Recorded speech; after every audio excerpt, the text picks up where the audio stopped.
매년 이맘때가 되면 서울시청 앞에 큰 대형 트리가 점등이 되죠. 지난달 11월 17일에 서울시청 앞 광장에 대형 성탄 트리가 세워지고 점등이 됐습니다. 25m 높이에 지름 12m의 대형 성탄 트리, 내년 1월 6일까지 점등이 된다고 합니다.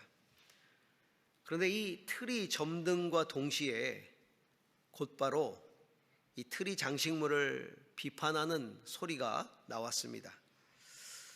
이 공공장소에다가 성탄 트리를 설치한 것은 종교적인 불편함 없이 함께 즐기자는 문화인데 특정 종교를 상징하는 십자가가 걸린 성탄 트리다, 그래서 문제가 있다라고 하는 비판이 제기된 겁니다.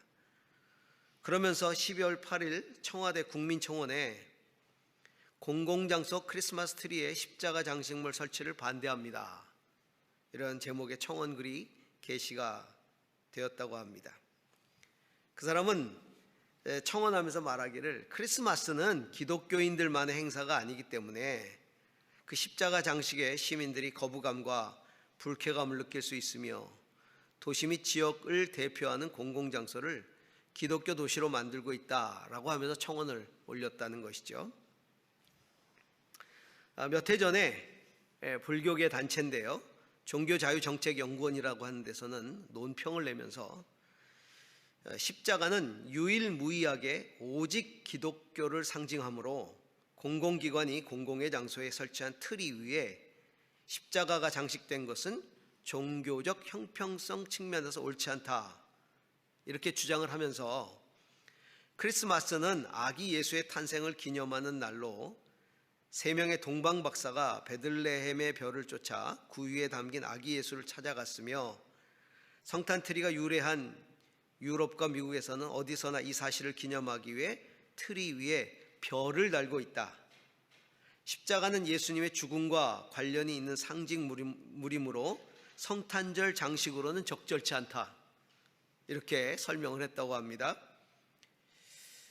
여기에 대해서 한국교회 언론학회는 해마다 서울시청 앞에는 성탄절을 맞아 성탄 트리가 세워져 왔는데 여기에 십자가를 표시한 것에 대해 문제 삼는 건 불교계가 매년 종교 편향을 주장해온 것에 대한 반영이다, 그러면서 오히려 십자가로 문제 삼는 것 자체가 기독교에 대한 과도한 편향적 규제다 라고 입장을 내놨습니다.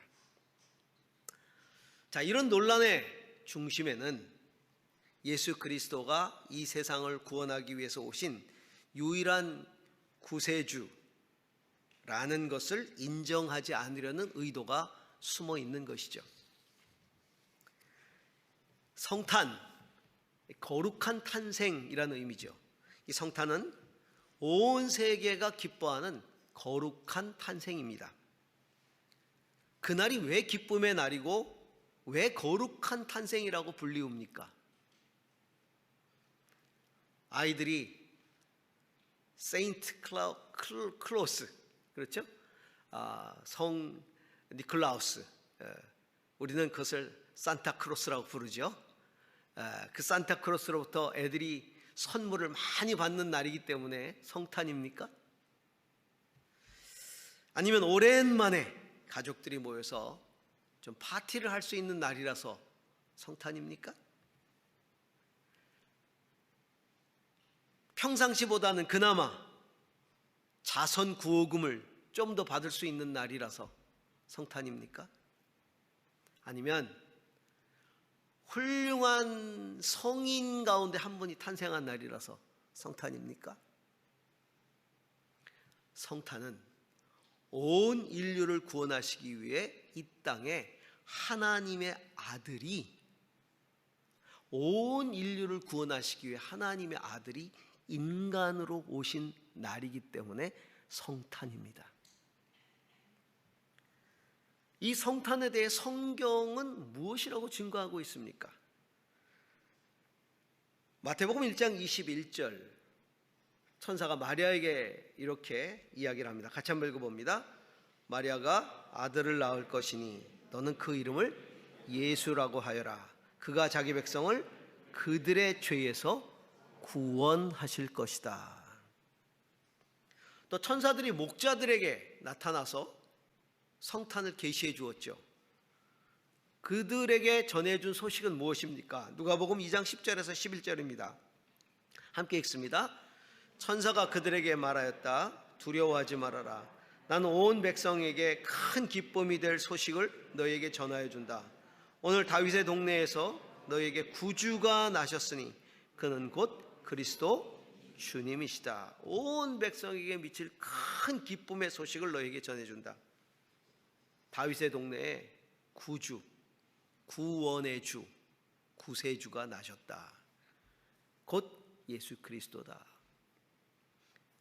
성탄의 의미는 성경이 이야기하고 천사가 이야기하고 하늘이 이야기해주는 성탄의 의미는 예수께로 동방박사들을 인도한 별에 있는 것이 아니라 십자가의 죽으심으로 우리를 구원하시기 위해 이 땅에 오신 하나님의 아들의 탄생에 성탄의 의미가 있는 것입니다. 그러므로 성탄을 바르게 맞이한다는 것은 문화로서의 성탄, 할라데이, 휴일로서의 성탄을 맞이하는 것이 아니라 구원의 복음으로서의 성탄을 맞이하는 것이 성탄을 바르게 맞이하는 것입니다. 세상 모든 사람들이 그 복음으로 구원을 얻도록 하는 것이 주님께서 이 땅에 오신 성탄의 목적이기 때문입니다. 사도 바울은 디모데전서 2장 4절에서 5절에 이렇게 이야기를 했습니다. 함께 읽습니다. 하나님께서는 모든 사람이 다 구원을 얻고 진리를 알게 되기를 원하십니다. 하나님은 한 분이시요 하나님과 사람 사이의 중보자도 한 분이시니 곧 사람이신 그리스도 예수이십니다. 할렐루야. 하나님과 인간 사이의 중보자는 오직 한 분밖에 없다는 거예요. 사람으로 오신 예수 그리스도. 오늘 우리가 읽은 본문은 복음, 곧 복된 소식, 온 인류에게 미칠 큰 기쁨의 소식, 그 복음의 시작을 이야기해 줍니다. 마가복음을 베드로가 이야기해 준 것을 기록한 것인데요, 예수 그리스도에 대한 걸 마가가 기록을 했죠. 마가와 베드로가 같이 감옥에 갇혀서 마가에게 예수 그리스도와 함께 했던 이야기들을 쭉 들려주었습니다. 마가는 그것을 적은 거죠. 그것을 적으면서 베드로에게 들었던 복음에 대한 이야기를 복음서로 기록을 했는데 그 시작을 이렇게 말하고 있는 것이죠. 자, 그 복음의 시작이라는 게 과연 무엇일까요? 자, 1절을 같이 읽습니다. 함께 읽습니다. 하나님의 아들 예수 그리스도의 복음의 시작은 이러하다. 하나님의 아들 예수 그리스도의 복음이라고 말하고 있습니다. 세상을 구원할 유일한 복음은 하나님의 아들 예수 그리스도의 오심이다. 하나님의 아들 예수 그리스도의 복음은 복된 소식, 그것은 세상을 구원할 소식이라는 것이죠. 이 복음서를 쭉 기록하고 나서 제일 마지막에 이 복음의 시작을 이야기했던 베드로가 제일 마지막에 마가를 통해서 복음의 이야기를 어떻게 마무리 짓고 있습니까? 마가복음 16장 15절에서 16절 함께 읽습니다. 또 예수께서 그들에게 말씀하셨다. 너희는 온 세상에 나가서 만민에게 복음을 전파하여라. 믿고 세례를 받는 사람은 구원을 얻을 것이요 믿지 않는 사람은 정죄를 받을 것이다. 하나님의 아들 예수 그리스도의 복음의 시작이다. 하나님의 아들 예수 그리스도의 복음을 전파하라. 그 하나님의 아들 예수 그리스도의 복음을 믿고 세례받는 사람은 구원 얻을 것이요, 하나님의 아들 예수 그리스도의 복음을 믿지 않는 사람은 정죄를 받을 것이다 라고 마무리를 하고 있는 것이죠. 온 인류에게 구원을 줄 수 있는 복된 소식, 곧 복음의 주인공은 예수 그리스도 한 분밖에는 없습니다.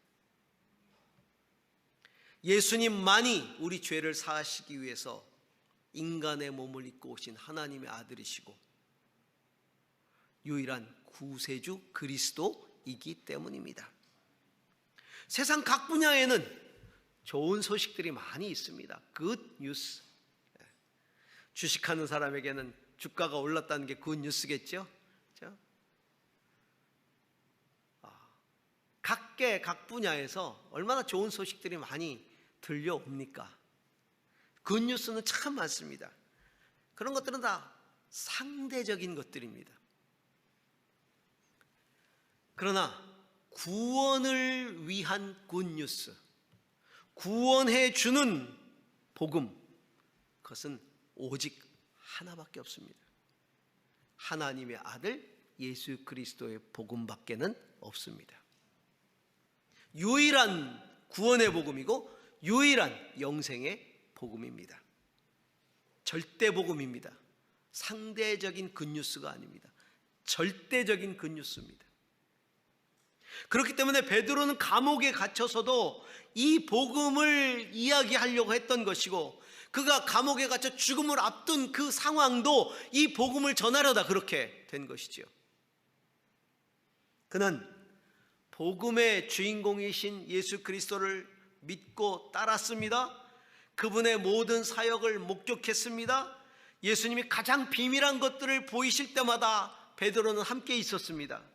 예수님의 가르침을 받았습니다. 예수님의 기적을 경험했습니다. 비겁하게 예수님을 부인했다가 부활하신 예수님을 다시 만나 기적적으로 회복을 합니다. 그리고 예수님께 사명을 받았습니다. 그리고 예수님께 성령을 받아서 그는 이야기하고 있는 것입니다. 그런 베드로가 세상을 향해 이렇게 외치고 있습니다. 사도행전 4장 12절입니다. 함께 읽습니다.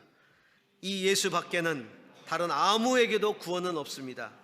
사람들에게 주신 이름 가운데 우리가 의지하여 구원을 얻어야 할 이름은 하늘 아래에 이 이름밖에 다른 이름이 없습니다. 할렐루야. 구원을 주실 다른 이름은 없다는 겁니다. 우리가 구원을 얻기 위해 믿어야 할 이름은 오직 예수, 그 이름뿐이며, 구원을 위해 전해야 할 이름도 오직 예수, 그분뿐입니다. 두 번째로, 우리 모든 성도들이 이 성탄의 복음을 맞이하고 받아들일 준비를 해야 된다는 것입니다. 자, 2절에서 6절을 같이 한번 보도록 하겠습니다. 2절에서 6절입니다.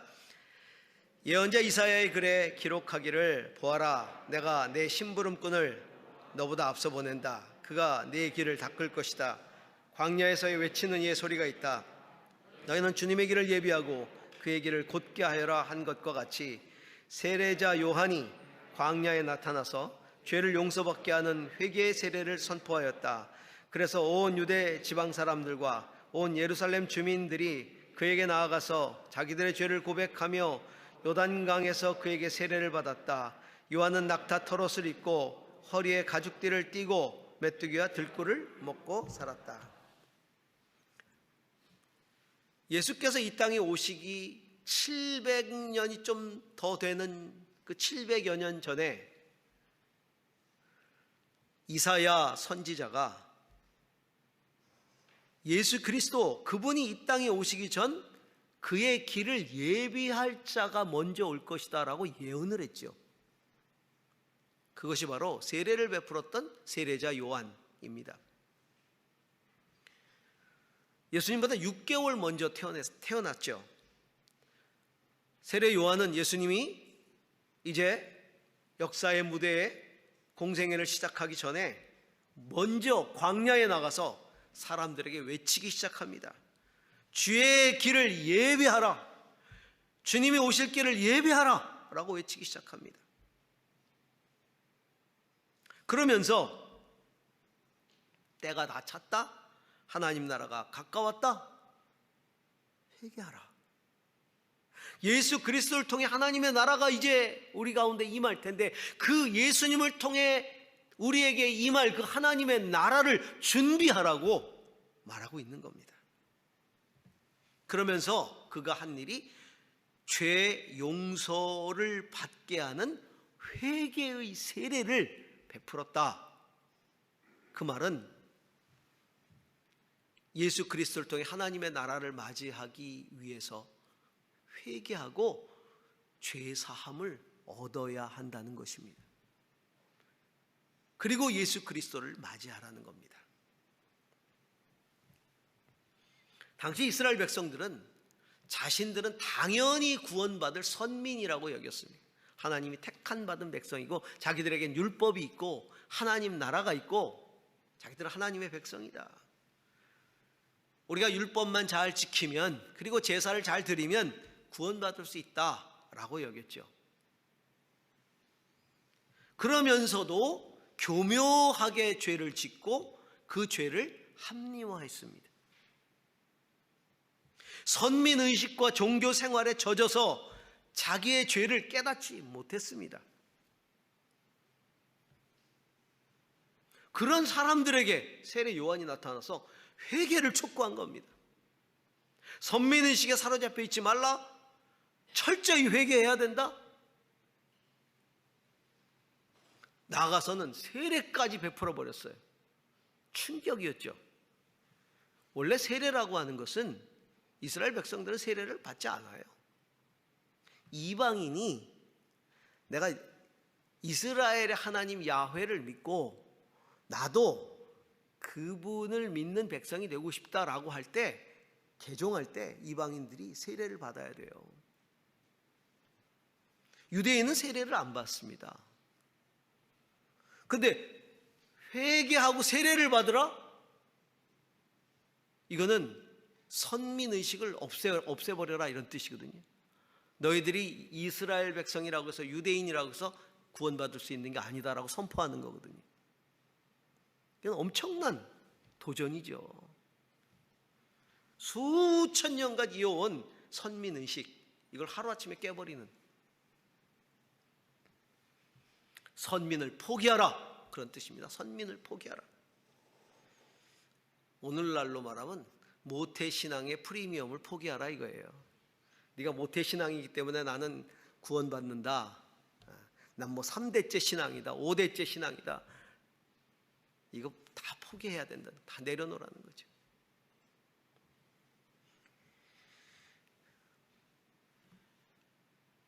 우리가 구원의 복음을 받기 전에 반드시 준비해야 할 것은 내가 죄인임을 철저하게 인정하고 하나님 앞에 회개하는 것이다. 여러분, 우리가 예수 그리스도를 믿습니다. 왜 믿어요? 구원받기 위해서 믿습니다. 그러면 구원받기 위해서 믿는다는 건 무슨 의미입니까? 나는 죄인이고 나를 죄에서부터 깨끗게 하실 분은 예수 그리스도밖에 없다는 사실을 인정하는 게 믿음 아닙니까? 내 죄를 인정하고 회개하지 않으면 그거는 예수님을 믿는 게 아니죠. 아무 의미 없이 믿는 겁니다.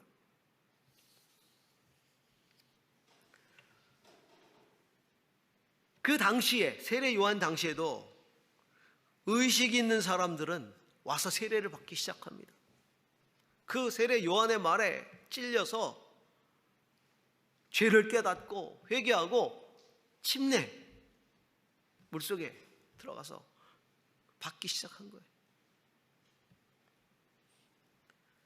얼마나 많은 사람들이 요한을 비웃었겠습니까?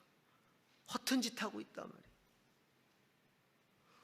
선민으로서의 모든 아이덴티티를 다 부정해버리고, 종교적인 모든 전통을 부정해버리고 유대인들에게 세례를 베풀다니, 이런 한심한 일이 있나. 그리고 거기 가서 세례를 받겠다고 찾아가는 사람들, 저런 한심한 사람들이 있나. 그 당시에 종교인들은 굉장히 마음이 불편했죠. 그래서 세례 요한을 감시하고 결국은 세례 요한을 죽이지 않습니까? 하지만 정말 의식이 있는 자들은 선민의식에 자기들이 젖어서 죄인이라는 걸 깨닫지 못하고 있었고 잊어버리고 지냈고 자기의 죄를 회개한다는 것을 그들이 소홀히 했고 구원받았다고 착각하고 살았다, 이걸 깨달았어요. 그리고는 세례 요한의 메시지에 양심의 가책을 받아가지고 세례의 자리에 나온 거예요. 예수님을 맞이하기 위해, 메시아를 맞이하기 위해, 그리스도를 맞이하기 위해 그렇게 해야 된다라고 이야기한 거죠. 오늘날 성탄을 맞이하는 우리들도 당시 사람들처럼 회개 없는 믿음으로 구원받았다고 착각하고 여전히 죄악 가운데 살아가고 있지는 않은지, 그 세례 요한에 대해서 오늘 성경은 말하기를 낙타 털옷을 입고 허리에 가죽띠를 띠고 메뚜기와 들꿀을 먹었다, 이렇게 돼 있어요. 보통 사람들과 달리 살았다는 겁니다. 극도로 검소하게, 극도로 단순하게 그는 살았다. 왜 이야기를 했을까요? 요한이 하나님의 뜻에 예민했다, 민감했다. 그럴 수 있었던 것은, 특별히 죄에 대해서 더 민감할 수 있었던 것은 그의 삶 때문이었다는 거예요. 그 반대를 이야기하고 있는 거죠. 죄에 대해서 민감하지 못한 것은 너무나 많은 것을 누리고 취해 있기 때문이다. 그 당시에도 많은 것을 누리고 살던 종교적인 기득권자들은 끝내 회개하지 않았죠. 급기야는 예수를 죽였습니다. 자기들이 누리는 걸 놓치고 싶지 않아서. 오늘 성탄을 맞이하는 우리들 자신도 돌아보라는 것이죠. 내가 소유하고 있는 것, 내가 누리고 있는 것, 그 많은 것들을 지켜내기 위해 죄에 대해서 둔감해져 있지는 않은가? 죄에 대해서 예민해야 되는데 죄와 함께 살고 있지는 않은가? 우리는 복음을 위해서, 그 복음을 맞이하기 위해서, 아니 복음을 순수하게 지켜가기 위해서 더 민감해져야 되고 더 회개해야 되는 것입니다. 내가 복음으로 말미암아 구원을 얻었다면 더욱 죄에 대해서 예민해야 합니다. 그래야 복음의 은혜가 더 크게 다가오는 것입니다. 세 번째입니다. 7절에서 8절을 같이 읽습니다. 그는 이렇게 선포하였다. 나보다 더 능력이 있는 이가 내 뒤에 오십니다. 나는 몸을 굽혀 그의 신발끈을 풀 자격조차 없습니다. 나는 여러분에게 물로 세례를 주었지만 그는 여러분에게 성령으로 세례를 주실 것입니다. 성탄을 제대로 맞이하고자 하는 사람들은 복음의 주인공이신 예수님이 어떤 분인지를 제대로 알고 믿어야 된다는 거죠. 그것이 성탄을 맞는 올바른 자세라는 겁니다. 과연 예수님을 내가 누구라고 알고 믿고 있느냐? 예수를 깊이 생각하라. 히브리서는 그렇게 얘기했죠. 예수를 깊이 생각하라. 요한은 자신에게 몰려든 사람들에게 예수에 대해서 이야기하기를, 내가 그의 길을 준비하러 왔는데 그는 나보다 능력이 많으시다. 내 뒤에 오실 분인데 나는 그의 신발끈을 풀기도 마땅치 않다. 감당 못할 그런 능력자이시다 라고 이야기를 하고 있어요. 내가 구원의 주연이 아니라는 겁니다. 나는 그냥 조연일 뿐이다. 구원사역의 주연이신 예수 그리스도는 능력이 많으신 분이다. 능력의 주님이시다. 여러분, 예수 그리스도의 능력을 믿으십니까? 우리는 예수 그리스도를 어느 정도로 생각하고 믿고 따릅니까? 진정 예수 그리스도께서 하나님의 아들이시고 창조주이시고 구세주이시고 역사의 주인이시고 나를 구원하시고 내 삶을 주관하셔서 지금도 함께 하시는 전능하신 주님이란 사실을 믿으십니까?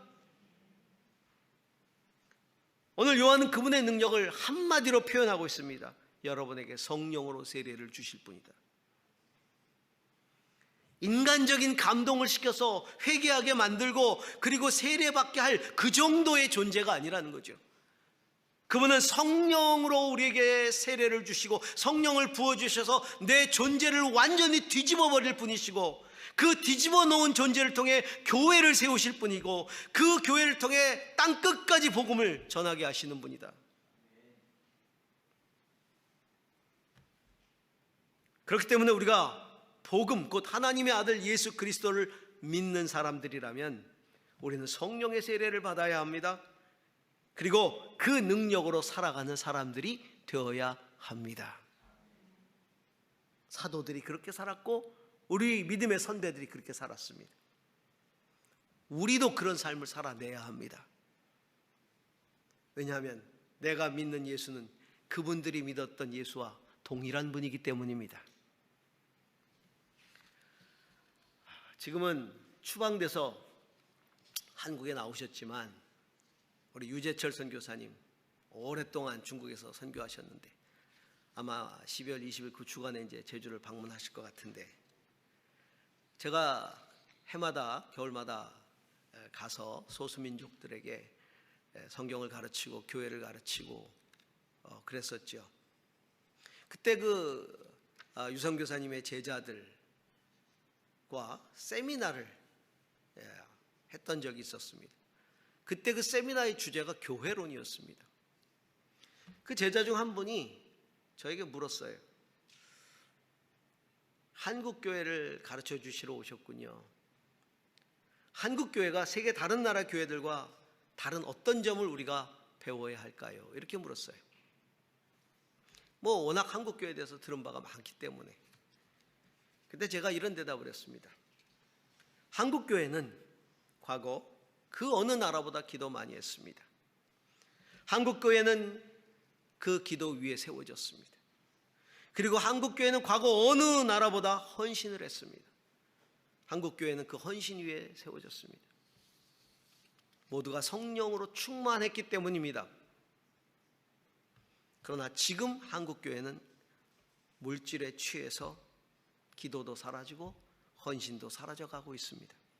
몰락하고 있습니다. 나는 한국 교회를 가르치러 오지 않았습니다. 성경적인 교회를 가르치러 왔습니다. 지나친 자기 비하일까요? 우리에게 진짜 복음이 있고 정말 예수가 있고 능력의 예수가 있다면 오늘날 우리는 왜 이렇게 무기력합니까? 오늘날 성도, 오늘날 교회가 왜 이렇게 무기력합니까? 예수님은 능력이신데 여러분 복음을 회복해야 합니다. 참된 복음을 회복해야 합니다. 내가 믿는 예수 그리스도는 성령으로 세례를 베풀고 능력을 주실 분이십니다. 영혼을 살리고 세상을 살려내는 복음을 회복해야 합니다. 참된 복음으로 성탄을 맞이하기 위해서 이미 오셨던 주님을 기념하는 성탄이 되어서는 안 됩니다. 다시 오실 복음의 주 예수 그리스도를 맞이하기 위한 성탄을 우리는 보내야 합니다. 그러려면 우리를 무기력하게 만든 그 모든 것들을 갈아엎어버려야 됩니다. 종교적인 권위주의, 형식주의, 물질주의, 세속주의, 기복주의, 다원주의, 이원론적 근본주의, 이기주의 다 갈아엎어버려야 됩니다. 우리가 맞이해야 할 성탄의 시작, 그 복음의 시작은 하나님의 아들 예수 그리스도의 복음입니다.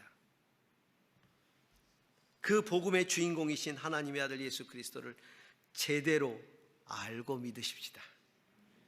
그렇게 제대로 알고 맞이하는 성탄이야말로 우리 모두에게 그 성탄 자체가 진짜 복음이 될 것입니다. 기도하겠습니다.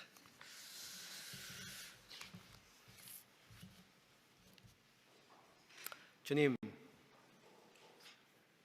금년에도 성탄을 맞이합니다. 하나님의 아들 예수 그리스도의 복음 없는 성탄 되지 않게 하여 주옵소서.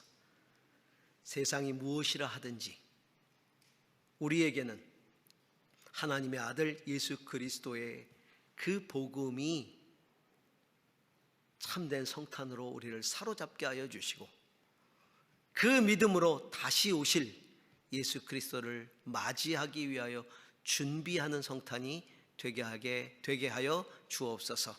예수님 이름으로 기도합니다. 아멘.